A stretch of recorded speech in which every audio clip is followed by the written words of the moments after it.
Dr. Guilherme tem mais de 3.000 cirurgias bariátricas realizadas. Isso era uma lei, né? Grandes cirurgiões, grandes incisões. Hoje isso aí é um grande absurdo que a gente falava, né? Ele é uma referência nacional, não só como cirurgião, mas pela ética, pelo jeito de ser, pelo jeito de acolher paciente, que eu te acho, assim, sabe, uma pessoa muito diferenciada. A cirurgia robótica ela é uma cirurgia laparoscópica. Ela é assistida pelo robô. Não dá para sucumbir a qualquer moda. Barbaridade, onde eu errei? Fiz um MBA em gestão empresarial, né? Então, quando eu comentei com a Helena que eu não era analfabeto em marketing médico, meu trabalho de conclusão foi em marketing médico. Tenho visto alguns cirurgiões vendendo algumas técnicas de cirurgia bariátrica como técnicas que não precisa suplementação.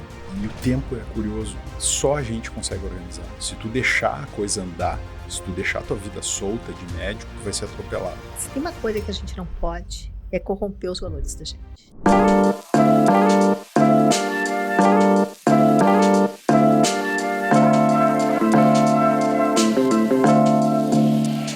Olá, pessoal! Mais um episódio do Medcast está no ar e hoje eu tenho um grande amigo, um grande cirurgião comigo, que é o Dr. Guilherme Bassols. Guilherme, seja muito bem-vindo ao Medcast. Muito obrigado, Mary. Demorei para vir te visitar, né? Mas é um prazer estar aqui contigo. Eu estou muito contente, a gente conseguiu a agenda, né? Não é fácil, mas a gente conseguiu. Sim, finalmente. Antes de começar a conversar contigo, eu quero convidar as pessoas a seguirem o canal do Medcast no YouTube. Se gostam de histórias que sejam verdadeiras da medicina contadas por médicos, então segue o canal, deixa um like e depois sigam também a página do Dr. Guilherme Bassols e da Clinobeso, que é a clínica dele que nós vamos conversar depois. Antes de começar, eu vou te dar um presente. Olha só, Esse começando presente presenteado. Muito obrigado, é da Mary. Sueli Sarmento.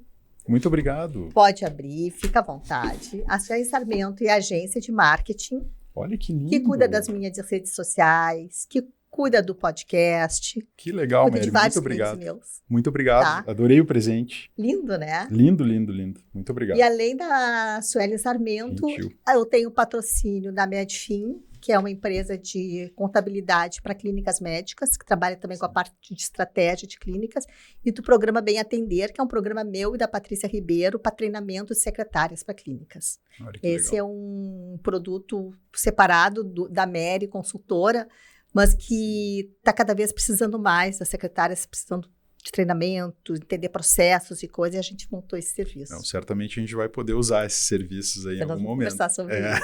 Legal. Mas, Gui, muito obrigada por estar aqui, tá? Tu é assim, ó, do coração, tu sabe, né? Porque a gente tem uma história de muitos anos, assim, que Sim. eu acompanhei. Então, eu queria primeiro te dar muito boas-vindas, contar que o Dr. Guilherme tem mais de 3.000 cirurgias bariátricas realizadas. Ele é um cirurgião bariátrico, é empresário, dono da Clinobeso. Depois ele vai contar sobre uma outra empresa que agora também tem. Ele é uma referência nacional, não só como cirurgião, mas pela ética, pelo jeito de ser, pelo jeito de acolher paciente, que eu te acho, assim, sabe, uma pessoa muito diferenciada. Então, por que tu decidiu fazer medicina? Conta a tua história, Gui. Obrigado pelas palavras, Mary. Essa pergunta é uma pergunta que não é fácil de responder, por que eu resolvi fazer medicina, né? Mas aquela história, né? Desde pequeno interessado por biologia, pelo corpo humano, né? Desde pequeno influenciado por minha mãe, é dentista, né? Meu pai era um cientista, mas era engenheiro agrônomo, mas sempre interessado pelas coisas da natureza e coisas, e isso acaba atraindo para o corpo humano, né? E eu tenho vários familiares médicos, né? Muitas pessoas conhecem meus tios, né? Os Sim. Bassols da medicina são vários, Quem não né? conhece E o João Vicente Bassols? o João Vicente Bassols, meu querido tio, que me influenciou muito, o Paulo Fagundes, que é outro tio que me influenciou muito. E a influência era tão forte que não fui só eu o médico da família, eu tenho outros 2 irmãos médicos, né? O Felipe Bassols, que é ginecologista, e a Cristina Bassols, que é ginecologista também. Eu tenho outro irmão, mas ele diz que ele é o único normal da família, porque não fez medicina. E aí eu me formei em 2003 na fundação, ali, na antiga fundação, né? Hoje é UFSPA, né? E acabei ficando pela Santa Casa, me encantei pela Santa Casa, né? Que foi a minha grande escola, né? De vida. Fiz toda a minha residência de cirurgia geral, de cirurgia minimamente invasiva ali. E pela influência daqueles professores, né, que muitos tu já entrevistasse aqui, o Dr. Weston principalmente, que foi quem me ajudou muito no início da minha carreira, né? Acabei acompanhando as cirurgias dele e foi realmente o Weston um dos pioneiros da bariátrica aqui no Rio Grande do Sul. E desde os primeiros pacientes que eu acompanhei com ele, eu senti que tinha algo diferente naquela cirurgia, né? Mudava vidas, né? Era diferente. Eu fazia muita cirurgia oncológica, pacientes muito doentes, muito graves, mas o paciente bariátrico ele é diferente, porque ele é um paciente grave, ele é um paciente sofrido, e ele é um paciente que tem na cirurgia uma chance de recomeçar a vida dele, né? De reconquistar coisas que a obesidade estava tirando dele. E isso eu via nos pós-operatórios, às vezes era uma semana de pós-operatório, já era outra rápido, pessoa. Né? Porque a primeira coisa que eu acho que o paciente bariátrico recupera é a autoestima, né? O entusiasmo pela medicina. Isso é encantador. Né? A gratidão do paciente bariátrico ela é diferente, né? Porque hoje a bariátrica, eu desafio os colegas que vieram aqui, ela é a cirurgia, dentre todas da medicina, que mais beneficia os pacientes em relação à longevidade, qualidade de vida. Não existe nenhuma outra cirurgia com benefício que se assemelha à da cirurgia bariátrica. E até porque a obesidade é uma doença complexa, tu sabe bem que é uma doença que hoje 85% das mortes no Brasil tem alguma relação com a obesidade. Comorbidade, né? E que bom que a gente tem uma ferramenta que permite tratar de uma forma adequada essa doença. A gente sabe que não tem cura, né? Mas é a melhor ferramenta que existe, sem dúvida. E antigamente as cirurgias eram muito mais complexas do que são hoje. Hoje a tecnologia vem muito para ajudar o cirurgião, para dar segurança, né? Então o índice de complicações é bem pequeno, né? Eu comecei lá em 2006, 2007, que foram as minhas primeiras cirurgias, a gente fazia a cirurgia aberta. A cirurgia aberta, aquela que abre o abdômen do paciente, uma incisão grande. Os meus pacientes ficavam 3 dias sem tomar nada, né? Ficavam 3 dias na UTI, ficavam com dreno, né? Tinham muitas complicações na ferida, era uma cirurgia muito dolorida para o paciente. Então era um sofrimento absurdo, assim, tanto para mim como médico, porque a gente tinha um envolvimento enorme, né? Eu fazia uma cirurgia por dia e aquilo já consumia o nosso dia, né? Hoje a gente faz uma cirurgia em 1 hora, por vídeo, que são pequenas incisões, ou por robótica. Furinhos pequenos. Pequenas incisões, o paciente fica...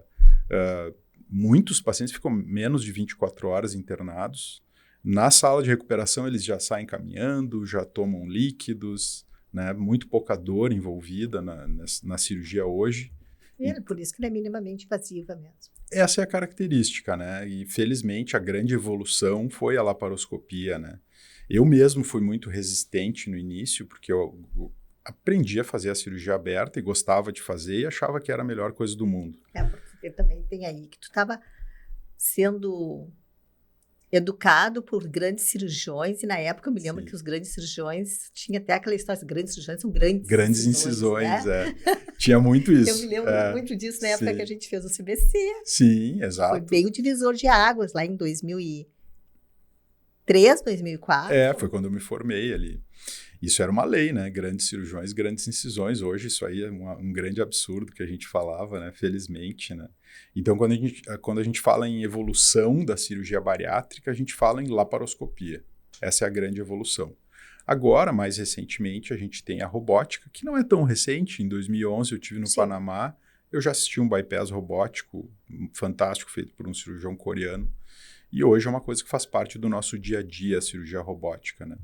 A cirurgia robótica ela é uma cirurgia laparoscópica, né? Mas ela é assistida pelo robô.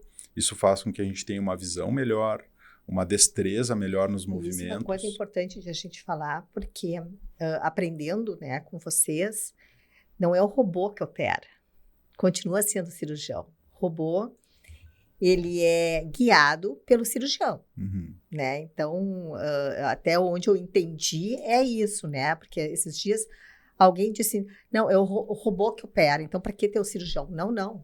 O robô é uma ferramenta mais apurada que os trocáteres, que toda a parte que existia na época só da da laparoscopia. É isso? É isso. O robô, na verdade, ele é uma ferramenta da laparoscopia. Né?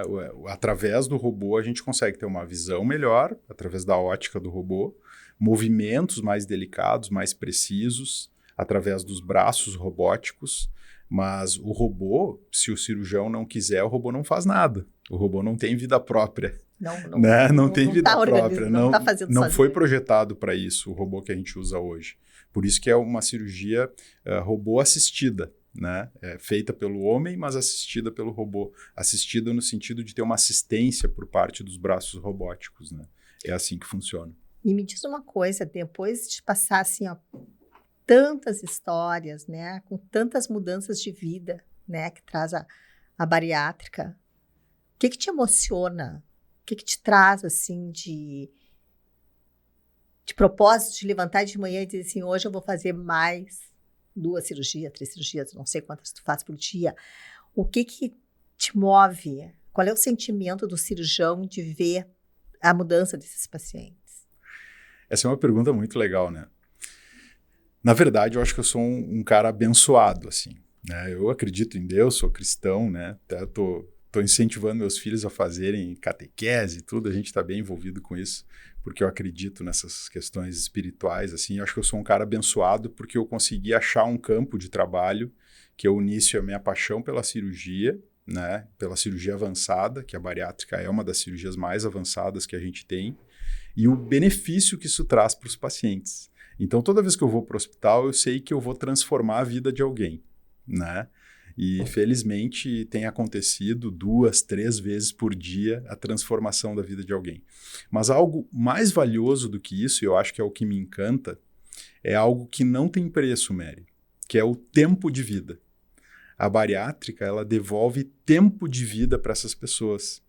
Se estima que uma pessoa entre 20 e 40 anos que sofre de obesidade mórbida e que faz a cirurgia bariátrica, ela vai viver de 12 a 15 anos mais. É uma loucura isso. Né?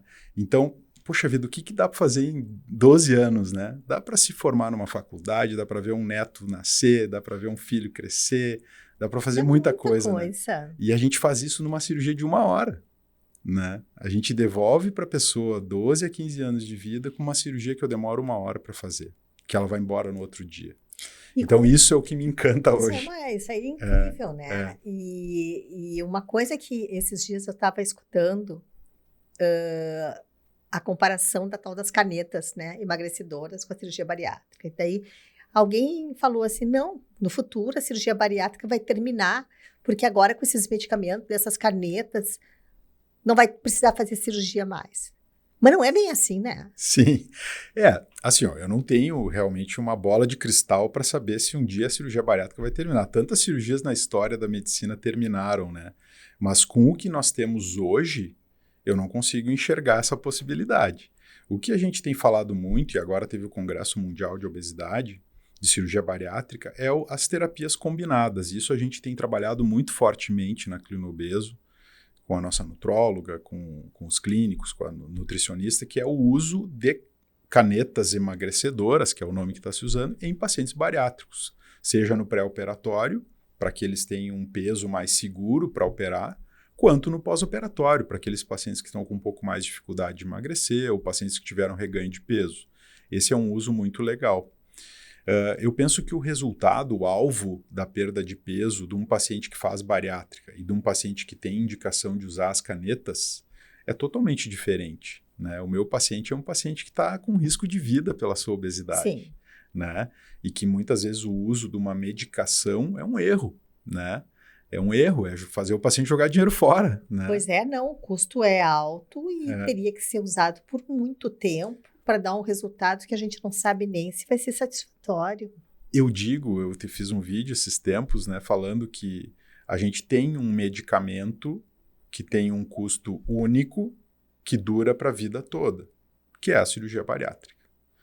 Inclusive, muitas dessas drogas que são análogos do GLP-1 foram descobertas através da cirurgia bariátrica. Porque, por exemplo, o bypass gástrico, que é uma das cirurgias mais feitas no mundo, que é a cirurgia que já sobreviveu ao teste do tempo na bariátrica, um dos efeitos hormonais é a elevação do GLP-1, que é um hormônio intestinal que foi sintetizado e transformado num medicamento inicialmente usado para diabetes, porque o paciente bariátrico também melhora do seu diabetes, né? Então, eu posso dizer que sim, existe uma medicação cujo custo é unitário e que dura para a vida toda, que é a cirurgia, né? Então, acho que só isso já responde a tua pergunta. É pouco provável que as medicações que o paciente teria que comprar todos os meses substituam esse medicamento de uso único que cada vez está mais seguro. Agora tu falou uma coisa que eu fiquei pensando assim, que legal poder combinar as duas coisas, porque uma coisa que eu acredito que a medicina faz, né, e é uma das coisas que me encanta em trabalhar com médicos, é que nunca vai existir a verdade absoluta, né? A medicina, ela tem que ser baseada em evidências, até que apareça uma nova evidência que vai ser pesquisada, vai ser comprovada e vai ser aquela ali a verdade. É isso, né? É isso. E isso que tu falou é muito interessante, porque algumas pessoas tentam me instigar falando justamente isso, né? Doutor, tu não tá preocupado com as medicações? Tu não tá preocupado que a cirurgia vai acabar? Gente, eu não tô preocupado, porque eu me preocupo com o paciente. Se em algum momento eu estiver convicto de que existe uma droga, um medicamento, algum procedimento que é superior à cirurgia que eu faço, eu vou ser o primeiro a largar a cirurgia e fazer aquele procedimento. Claro. Porque o meu objetivo é ver o meu paciente bem, feliz, saudável, vivendo mais. Até hoje não surgiu, né? Quem sabe um dia vai surgir. Isso é um propósito que o médico tem que ter, né? De fazer a medicina para o bem do paciente, em primeiro lugar. Exato. Se um dia terminar os obesos do mundo, que isso aí, pelo contrário, a gente vê no cenário que Sim. os números cada vez aumentam mais, mas se um dia terminarem os obesos no mundo, tu continua sendo cirurgião. Eu sou vai cirurgião ter do aparelho digestivo. Pra te fazer. Eu tenho todo o aparelho digestivo para ajudar os meus pacientes, né? E por isso que eu digo que eu morro de amores pela cirurgia bariátrica hoje, pode ser que amanhã a história seja diferente. Claro. Se alguém me convencer do contrário, com evidência científica, com resultado, com benefício ao paciente, com custo-benefício ao paciente, certamente eu vou ser o primeiro e tenho equipe estruturada para abordar o paciente das mais variadas formas, né? E agora eu quero falar sobre equipe. Agora nós vamos voltar lá atrás. Lá atrás, Sim. Quando há muito tempo, tu me disse que em 2014. 2014. A gente na Santa Casa se encontrou e tu me disse, eu quero montar uma clínica. Como é que foi essa história? A ideia, tudo, vamos Sim. buscar lá o Guilherme, lá de trás, assim. Porque essa história é muito bacana. Essa história é muito boa, né? O Guilherme de 2014 era um Guilherme muito influenciado pelo sistema que existia de cirurgia bariátrica, né? Nos hospitais, que era um sistema em que talvez os pacientes não tivessem a avaliação que eu gostaria de fazer. Mas, enfim, era o que tinha, né? E um belo dia, voltou comigo uma paciente que tinha feito bariátrica comigo, avaliada num desses serviços que eu trabalhei, e ela me disse o seguinte: doutor, eu queria lhe alertar de uma coisa. O senhor cuida muito das suas pacientes que sofrem de compulsão, porque eu tenho compulsão alimentar e eu adoro o estômago novo que o senhor me deu, porque eu estou sempre cheia. E ela estava obesa de novo. E ela tinha 19 anos. Ah, meu Deus. Né? E aí eu, barbaridade, onde eu errei? Né? Aonde eu errei? Deve ser frustrante, né? Muito frustrante, né? Mas eu entendi que o erro foi meu. Eu aceitei operar aquela paciente com a avaliação que tinha na época. E ali eu decidi, eu preciso fazer alguma coisa diferente pelos meus pacientes. E o que eu fiz? Eu resolvi montar o próprio time, né? Eu fiz uma escalação do meu gosto, de pessoas pontuais que eu acreditava e que eu sabia que não iam deixar uma situação dessas acontecer de novo. E são exatamente essas pessoas que eu selecionei lá em 2013, na verdade, que me permitiram ter a equipe que eu tenho hoje, porque são exatamente as mesmas pessoas. Eu não mudei ninguém. Isso é incrível, né? Essas pessoas trabalham comigo há 11 anos, as mesmas pessoas.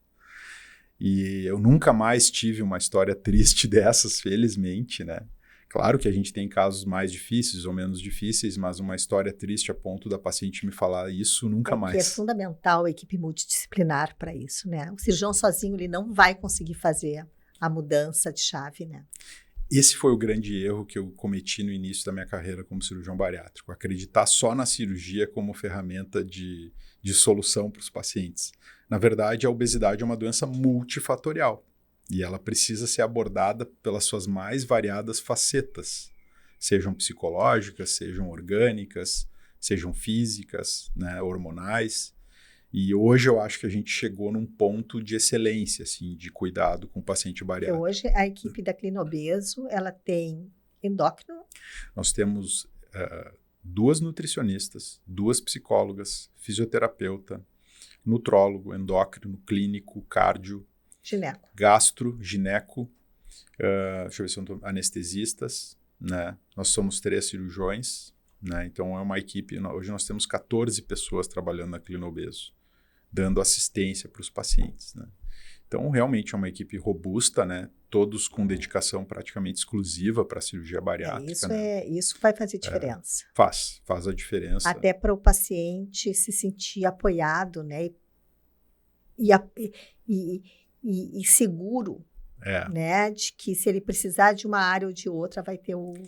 E é curioso porque alguns pacientes que já têm esses profissionais na sua vida, por vezes tentam me convencer de que eles não precisariam passar pelos meus profissionais da minha equipe. E eu bato o pé, não, tu tem que passar. E depois tu vai me dizer, tu vai entender por quê. Vocês se falam, né? Vocês Claro. trabalham em cima de Comunicação. Comunicação sobre o paciente. A comunicação é fundamental. O paciente bariátrico solto não tem como dar certo, né? Por isso que faz parte de qualquer certificação séria hoje, e eu sou um cirurgião que tem o IQ3 da WMA, que tu tenha toda a equipe do teu lado, né? Tu não pode não ter uma equipe disponível para o paciente 24 horas por dia, porque esse paciente pode a qualquer momento precisar de alguém, né? Claro. E isso Claro. a gente tem muito, hoje está muito maduro isso para nós, né? Mas lá atrás, daí tu resolveu criar a Clinobeso. Isso. Atravessou a rua e disse que ia ser do outro lado da praça, Dom Feliciano. Exatamente, isso aí.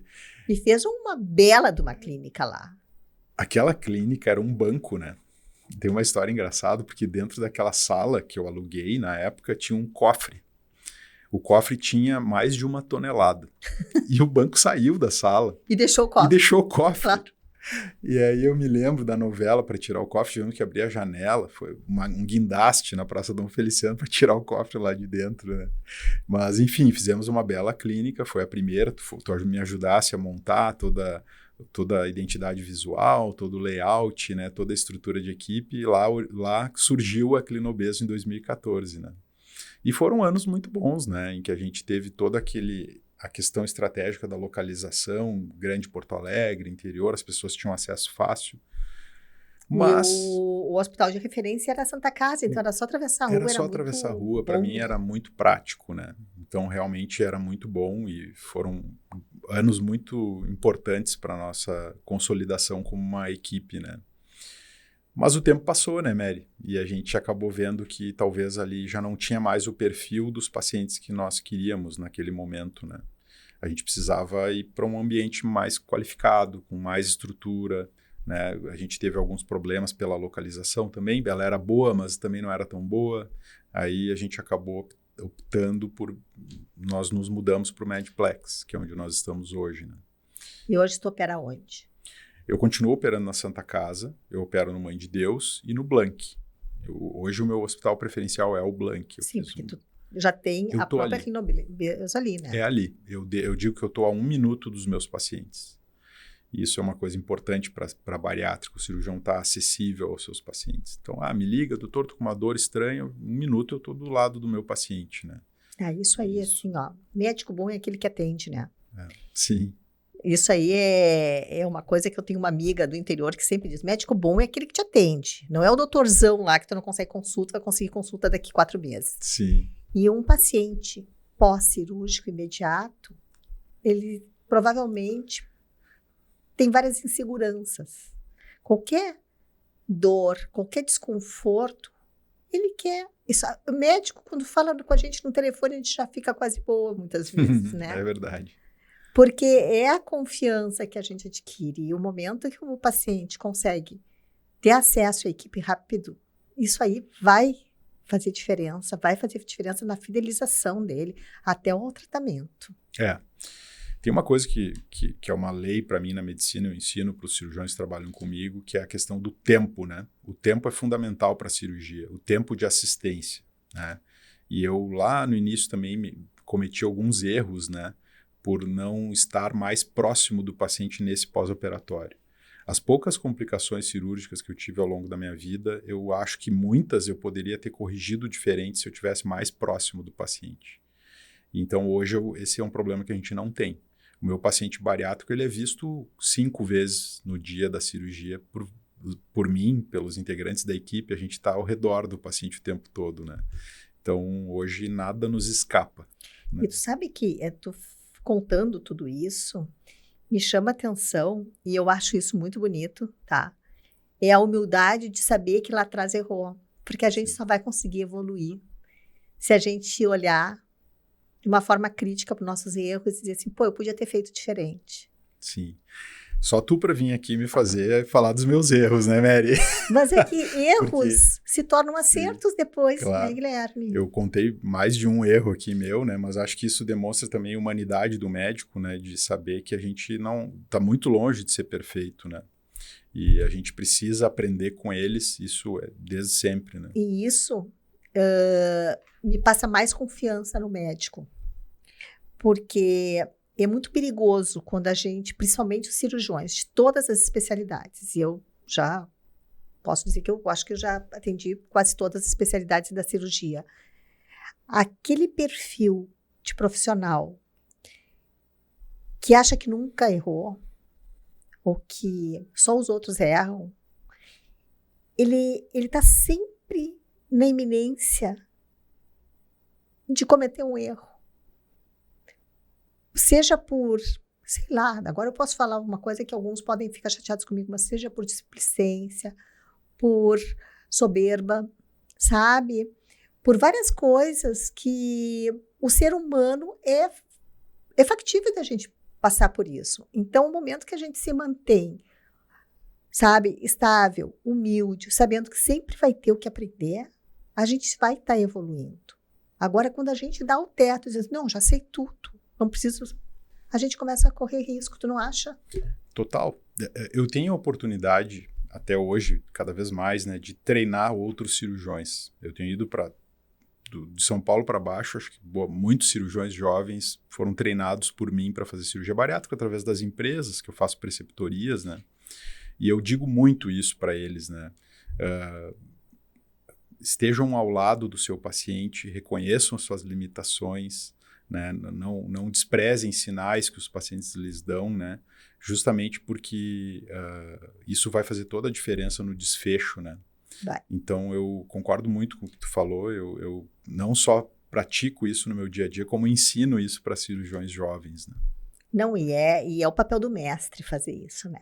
Eu acho que o papel do colega que ensina o mais jovem é passar essas referências de conduta e de ética também.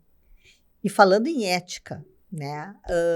A gente até participou de um painel um tempo atrás. Acho que foi ano passado, né? Eu acho que foi o ano passado, né? E nós falamos sobre ética e inclusive na parte de marketing, médico e tudo. E tu fazia parte de um comitê de ética da Sociedade Brasileira de Bariátrica, né? Isso. Como é que está hoje, ao teu ver, essa questão da ética na área médica? Melhorou? Está igual? Piorou? Como é que está o regramento dos conselhos? Eu sempre gostei muito disso, desde o início, né? Sempre trabalhei com marketing. Eu posso dizer que eu acho que eu fui dos primeiros cirurgiões bariátricos em Porto Alegre a ter uma rede social forte, assim, né? A fazer rede social, fazer publicação, né? Desenvolvi isso muito precocemente, né? E sempre me interessei pelos limites daquilo que eu estava fazendo. E tive a oportunidade de integrar a Comissão de Ética Médica da Sociedade por 2 anos. Depois participei da Câmara Técnica de Cirurgia Bariátrica do Cremers. Hoje eu sou diretor de uma área dentro da SBCBM que trabalha com gestão de clínicas, né? E sempre exerci muito fortemente essa questão da ética no marketing, né? A gente teve recentemente uma nova resolução, né? Essa nova resolução, ela flexibilizou algumas coisas, né? Mas eu acredito que hoje o que norteia o marketing médico é muito mais uma percepção de que a rede social do médico é uma extensão do consultório dele.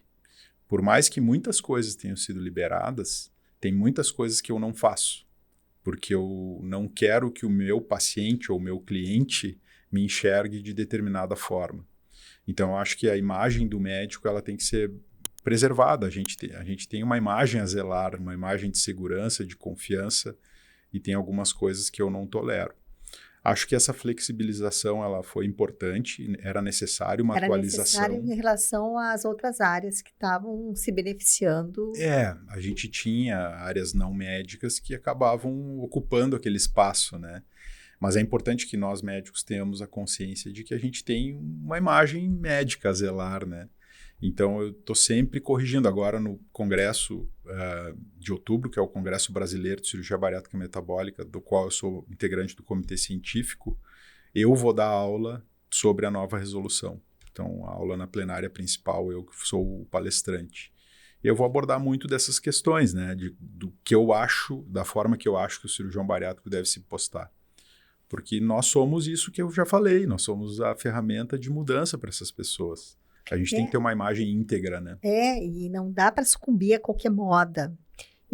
Como eu sou da área de marketing, eu sou realmente uma entusiasta de que os médicos têm que fazer sua divulgação, mas ela não pode ser qualquer divulgação. Porque é muito fácil, principalmente em áreas sedutoras, como a cirurgia bariátrica, onde o paciente imagina que ele, daqui a pouco, é gordinho, passa por uma esteira, do outro lado vai sair magro, e é uma coisa muito simples.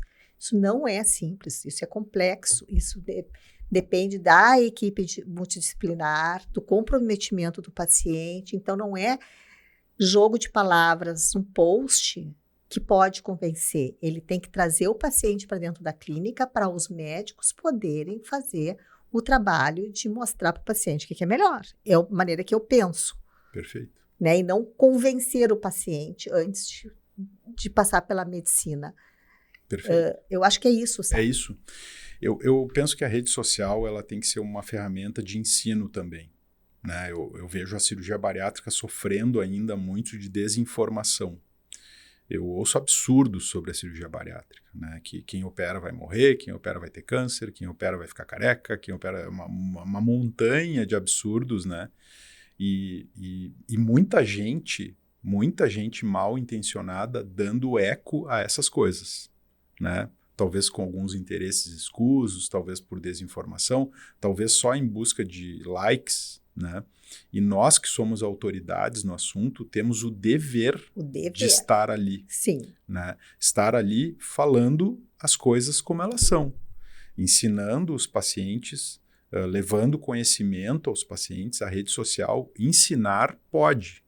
Expor o paciente e levar para um lado comercial, não pode. Não pode. Né? Não pode. A regra é simples, né? Se a pessoa colocar isso na cabeça, ela dificilmente vai errar na rede social. Mas, infelizmente, como em todas as áreas, tem colegas que se atrapalham um pouco.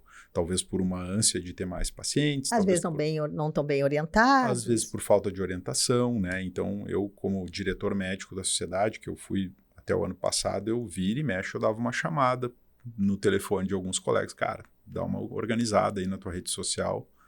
A gente recebia muitas denúncias, né? Porque está fora dos limites, isso aí é tiro no pé. Né? E às vezes o colega, bem como tu disse, ele não tinha noção do que ele estava fazendo. Sabe, não é a área de vocês. A própria faculdade não ensina isso, né? Vocês não têm cadeiras sobre isso. Como não tem cadeiras de gestão, né, de empreendedorismo, não tem na parte de marketing. Então, estuda. Uma parte científica, né? A parte da medicina. E quando vem para o mundo real, existe uma outra faculdade, que é a faculdade da vida. Sim. Eu estava brincando, eu falei de mim, mas não falei de uma parte da minha história profissional que eu fiz um MBA em gestão empresarial, né? Então, quando eu comentei com a Helena que eu não era analfabeto em marketing médico, meu trabalho de conclusão foi em marketing médico, né? Então, eu tenho alguma coisa, nem comparado contigo, né, Mary, com a Helena, mas algum conhecimento eu tenho, né, nessa área. E Conhece muito. isso me permite falar disso, né? Então, vira e mexe, sou chamado. Às vezes me complica um pouco, porque falar do erro dos outros acaba milindrando alguns colegas, né? Mas quem fala de marketing médico corre esse risco. Precisa falar. Sim. Tá, e agora me conta o seguinte. A Clinomeso, então, tá a 1000. Mas daí surgiu, que eu fiquei sabendo hoje, né? Uma nova empresa, que é uma empresa complementar. Uhum. O que é isso? E me conta como funciona. Eu vou te contar uma história, então. Em 2023, eu operei uma paciente americana.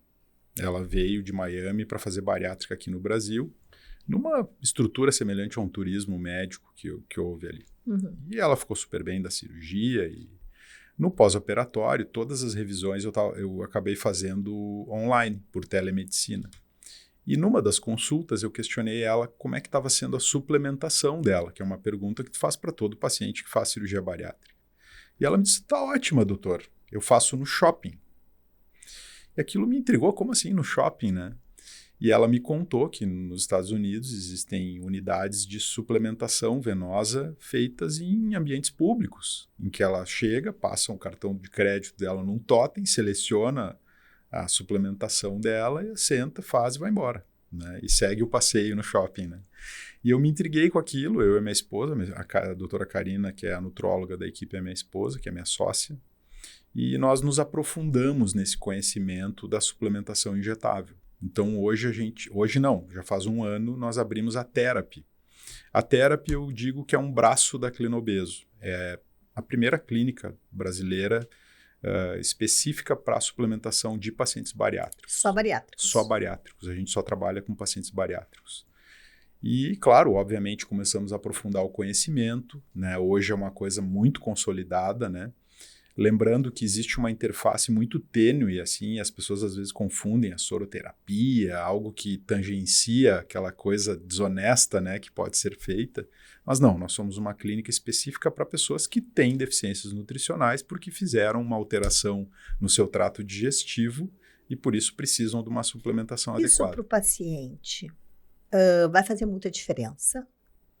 A questão dessa suplementação, como é que acontece isso? Todos os pacientes bariátricos vão precisar de suplementação? Mulheres mais que homens? Como é que funciona isso? Todo paciente bariátrico ele precisa de suplementação. Isso é uma questão, um gancho interessante, porque eu tenho visto alguns cirurgiões, até de certa forma desavisados, vendendo algumas técnicas de cirurgia bariátrica como técnicas que não precisa suplementação. Por favor, o paciente vai fazer uma dieta restrita sem bariátrica, ele vai precisar suplementar. Com a cirurgia, mais ainda. Então, a suplementação faz parte do tratamento. Eu digo para os meus pacientes no pré-operatório que se a suplementação é um problema, não faça bariátrica, porque isso faz parte. E vamos combinar, né, Mary? É uma troca, né? Esse paciente está usando antihipertensivo, está usando insulina, está usando remédio para colesterol, está usando remédio para dor nas costas, no joelho. Ele vai suspender todos esses medicamentos, porque essas doenças vão melhorar, e ele vai ter que usar uma vitamina. Sim. A suplementação injetável, ela é aparentemente, e os estudos têm mostrado, e a nossa prática tem mostrado, mais eficaz, né? Queda de cabelo, unha fraca, redução do risco de uma série de deficiências nutricionais. E a evidência tem sido tão robusta que nesse congresso, próximo congresso, a gente vai ter uma mesa só para falar de terapia injetável em pacientes bariátricos. Que é uma novidade. Né? Que é uma novidade. Mas o congresso, de certa forma, está endossando isso junto com a ABRAN, que é a Associação Brasileira de Nutrologia, e outras sociedades vão estar junto ali, conversando sobre esse assunto. Então é algo que está realmente consolidado. E a gente teve a oportunidade de ser uma das primeiras clínicas específicas para pacientes bariátricos. E tem sido um sucesso, felizmente. Os pacientes ficam muito satisfeitos porque tem uma grande vantagem, né?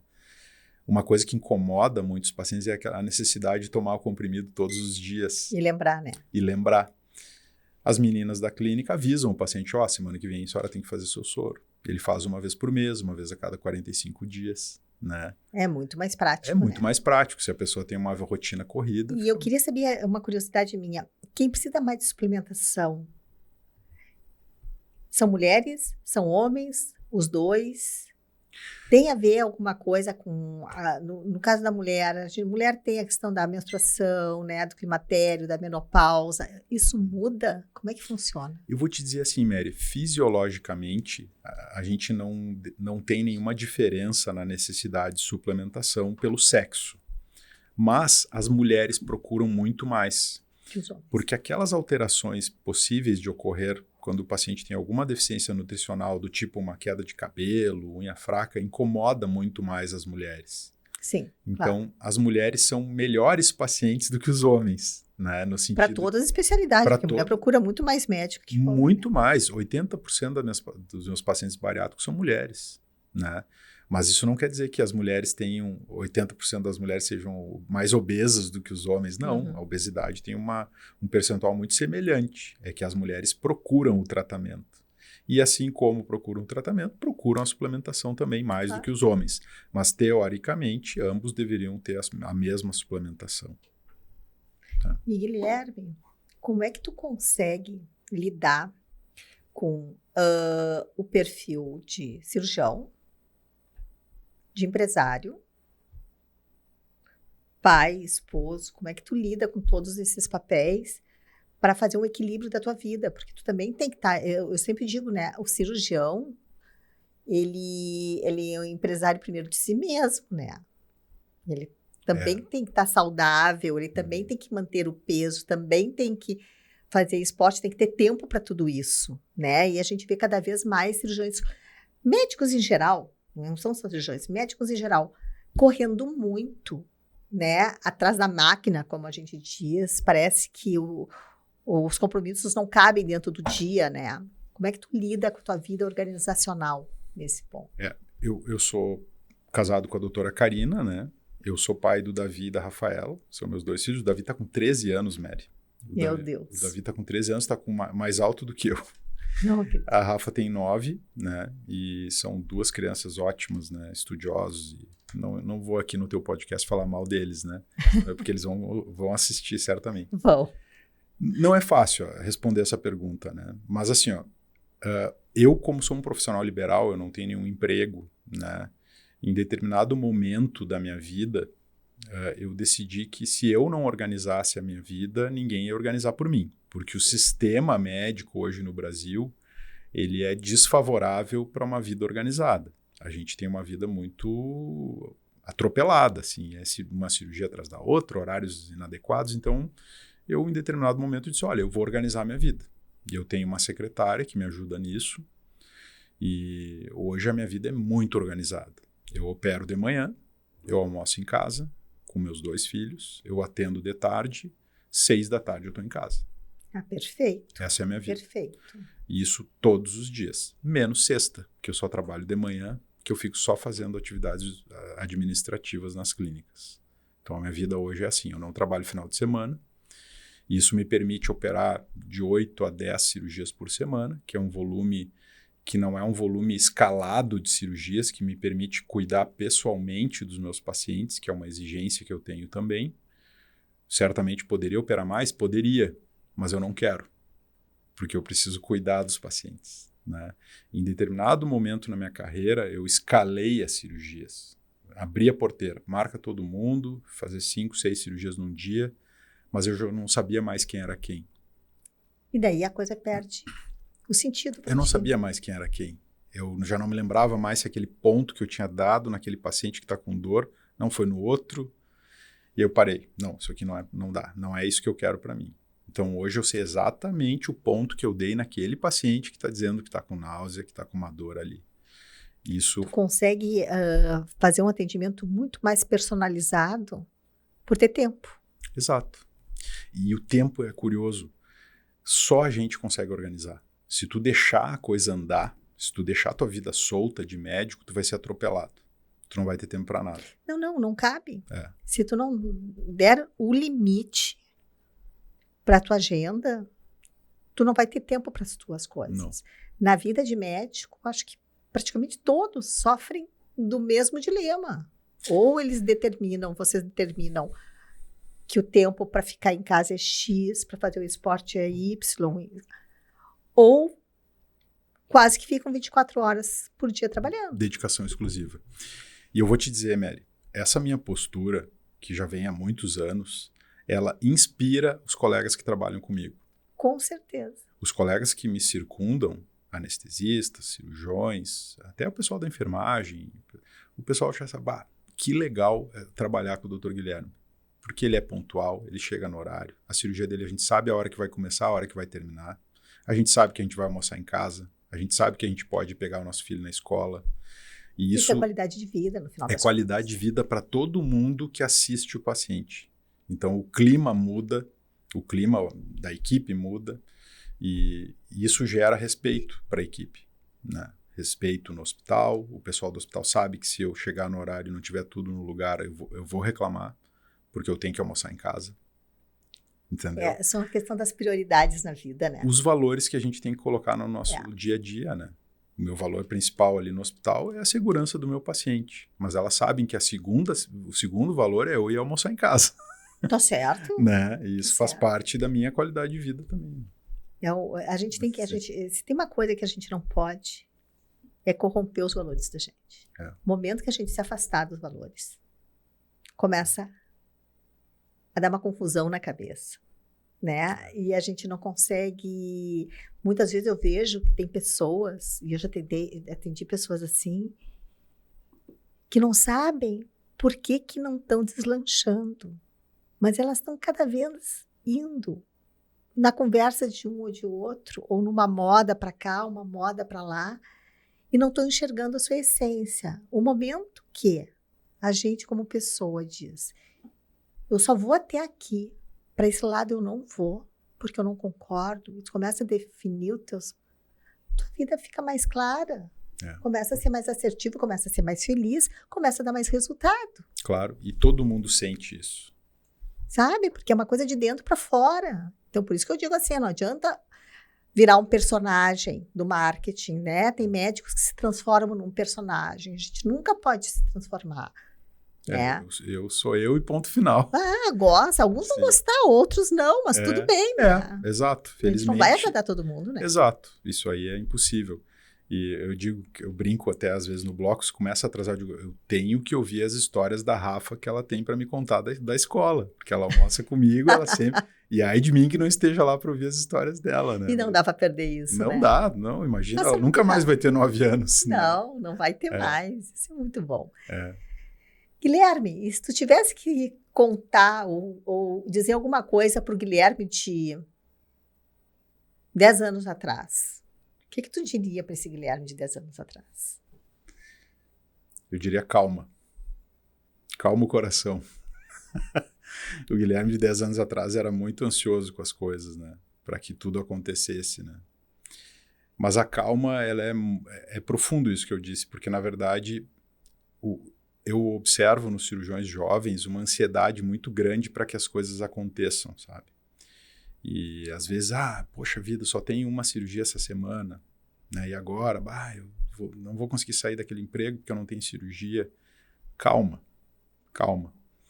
Existe uma regra na cirurgia que é aquele paciente, aquele paciente, se tu encantar ele vai trazer pacientes pelo resto da vida dele para ti. Então, tudo bem, tu tem uma cirurgia, dá o teu melhor para aquele paciente. Dá a melhor assistência possível, acolhe esse paciente, faz ele se sentir bem, faz a melhor cirurgia que tu pode fazer para aquele paciente, porque o tempo vai mostrar que a calma era a solução, né? Então, acho que eu talvez teria dito para mim ser um pouco mais calmo naquela época, que hoje eu vejo que agindo assim, tratando bem aqueles poucos pacientes que em determinado momento da minha vida eu tive, foi o que me trouxe até aqui hoje. É plantar, né? Plantar. Só que isso exige calma, né? E a gente vê as pessoas muito ansiosas para resultados rápidos. Mas não tem. Não tem mágica na medicina. Pode ter a melhor rede social do mundo, acho que isso é super importante, a gente estava conversando com isso, mas o que vai fazer aquele paciente se encantar, te mandar um irmão, a mãe, né? é a satisfação dele ser bem atendido, sentir seguro, né? Sentir poder viver o resultado da tua cirurgia, né? E te ter do lado dele. Isso, o encantamento é fundamental. Eu concordo plenamente contigo, assim, ó, que pode chegar toda a tecnologia do mundo e tomara que chegue muitas coisas novas, mas continua sendo o ser humano tocando o ser humano. É isso aí. Né? Isso é a base da medicina. Sim. Isso é o que encanta, né?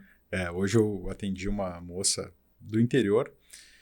Eu comecei a desenvolver um pouco a telemedicina, porque eu descobri que eu atinjo o interior do Rio Grande do Sul com a telemedicina, né? Que era algo que eu não gostava, nunca gostei. Porque eu acho que despersonaliza um pouco, mas eu percebi que eu estou operando pacientes que talvez eu não operasse do interior. E hoje eu atendi uma moça muito doente, muito necessitada da cirurgia bariátrica, nunca teve acesso, porque nunca teve convênio, aí entrou no emprego, conseguiu convênio, e ela me disse que foi indicada por uma amiga, que é uma paciente muito querida minha, uma paciente muito, muito engajada, assim, e ela indicou. E aí terminou a consulta, fiz o atendimento, ajudei ela, chorou, mas se emocionou, que ela disse que queria ter filhos, aquela coisa também da paciente bariátrica que nunca conseguiu engravidar. E alguns instantes depois do final da consulta, essa minha paciente, que é minha amiga, que é muito querida, me mandou o áudio dela, chorando. Ela, a paciente que eu atendi, mandou um áudio para minha amiga, que é amiga dela, chorando, agradecendo a indicação do médico, dizendo que ele foi muito querido comigo, nunca um médico me tratou assim, eu sempre me xingaram da minha obesidade, ele me entendeu, me ajudou, eu estou muito feliz, Deus é bom, muito obrigado por tu existir na minha vida. E aquilo ali me tocou de uma forma, assim, sabe, de... Tu vê uma teleconsulta, 15 minutos que eu conversei com ela, a sensação que eu tive é que eu já transformei a vida dela. Com certeza, né? Com certeza. É uma forma, isso é mais uma coisa, uma vantagem da tecnologia, poder dar o primeiro atendimento, né? Uma pessoa que talvez fosse complicado de vir até aqui, Porto Alegre, para fazer uma consulta presencial. Exato. Isso foi muito legal. Coisa linda isso. Isso foi muito legal. Isso é o meu dia a dia de cirurgião bariátrico. Como é que eu não vou gostar disso? Né? Tem que gostar, né? Tem que gostar muito. Tem que gostar. Sim. Mas, Guilherme, eu quero te agradecer muito. Nosso episódio está terminando. Sim. E eu acho que eu saí engrandecida, sabe? Por conversar contigo, por saber qual o momento que tu estás na carreira, que a Clinobeso está crescendo cada vez mais. Eu me sinto meio madrinha da Clinobeso, assim, né? Sim. Porque é uma alegria para mim ver, né, os meus clientes crescendo assim. Então, assim, ó, muito, muito, muito obrigada. Pessoal, antes de eu deixar o Guilherme falar, eu quero agradecer muito a presença de todos vocês, tá? Agradecer muito a Suelen Sarmento, Marketing Médico, a Medfin, ao programa Bem Atender, a todo mundo que realmente está assistindo, está curtindo essa segunda temporada, né? Que para mim está sendo uma alegria, porque agora ela se tornou semanal. Sim. Então, assim, ó, sigam as nossas redes sociais, sigam, a gente vai colocar aqui embaixo a rede social da Clinobesa, do Dr. Guilherme Bassols, e tu tá convidado para vir aqui outras vezes. Obrigado, Mary, foi ótimo, foi bom demais conversar contigo. Tu conduziu muito bem essas lembranças da minha carreira, né? Que certamente se fosse outra pessoa não teria sido assim. E certamente tu faz parte de toda a minha história, né? Eu me lembro de uma aula que eu dei para a equipe em que eu mostrei 2 cabeças com ideias emaranhadas, né? E depois as cabeças com as ideias alinhadas, né? E eu botei a tua foto no meio. Ah, que bacana! Tu não que lembra legal disso, isso. né? Mas mostrando que tu nos ajudou a alinhar as nossas ideias, entender o nosso momento e nos mostrar um norte fosse fundamental para nós naquela época. Então, eu estou muito feliz de estar aqui e te agradeço o convite. Eu imensamente feliz. Sim. Guilherme, muito obrigada de coração pelo teu tempo. Tá bem. Pessoal, então a gente está terminando mais um episódio do Medcast e hoje a gente falou de medicina, a gente falou de cirurgia bariátrica, de mudança de vida, mas a gente também falou de as dificuldades do início de uma carreira médica, a superação. Então, medicina é isso, né? É o dia a dia, não tem romantismo, mas tem uma beleza encantadora, né, nas histórias médicas. Pessoal, muito obrigada e até a próxima.